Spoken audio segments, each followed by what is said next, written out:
प्रधानमंत्री नरेंद्र मोदी ने साल के अंतिम दिन मन की बात कार्यक्रम में महाकुंभ का जिक्र किया है। पीएम मोदी में संगम के तट पर लगने वाले महाकुंभ के महोत्सव के बारे में करीब 4 मिनट तक बोले और उन्होंने कहा कि महाकुंभ का संदेश एक हो पूरा देश का मंत्र सभी लोग आत्मसात करें।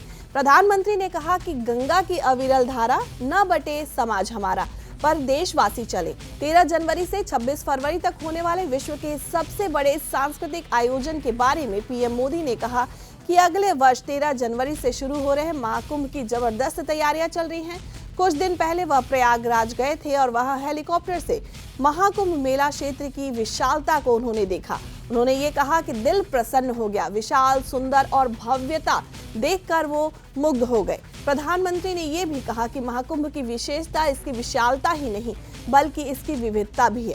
पीएम मोदी ने महाकुंभ की तैयारी में एआई के प्रयोग का भी जिक्र किया और डिजिटल महाकुंभ के बारे में भी विस्तृत रूप से जानकारी दी। इस बार का महाकुंभ भी एकता के महाकुंभ के मंत्र को सशक्त करेगा। मैं आप सबसे कहूंगा, जब हम कुंभ में शामिल हो तो एकता के इस संकल्प को अपने साथ लेकर वापस आए। हम समाज में विभाजन और विद्वेष के भाव को नष्ट करने का संकल्प भी लें। अगर कम शब्दों में मुझे कहना है तो मैं कहूंगा, महाकुंभ का संदेश एक हो पूरा देश। महाकुंभ का संदेश एक हो पूरा देश।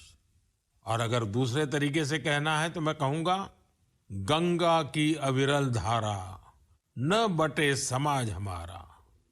गंगा की अविरल धारा न बटे समाज हमारा। इस बार का महाकुंभ भी एकता के महाकुंभ के मंत्र को सशक्त करेगा। मैं आप सबसे कहूंगा, जब हम कुंभ में शामिल हो तो एकता के इस संकल्प को अपने साथ लेकर वापस आए। हम समाज में विभाजन और विद्वेष के भाव को नष्ट करने का संकल्प भी लें। अगर कम शब्दों में मुझे कहना है तो मैं कहूंगा, महाकुंभ का संदेश एक हो पूरा देश। महाकुंभ का संदेश एक हो पूरा देश। और अगर दूसरे तरीके से कहना है तो मैं कहूंगा, गंगा की अविरल धारा न बटे समाज हमारा।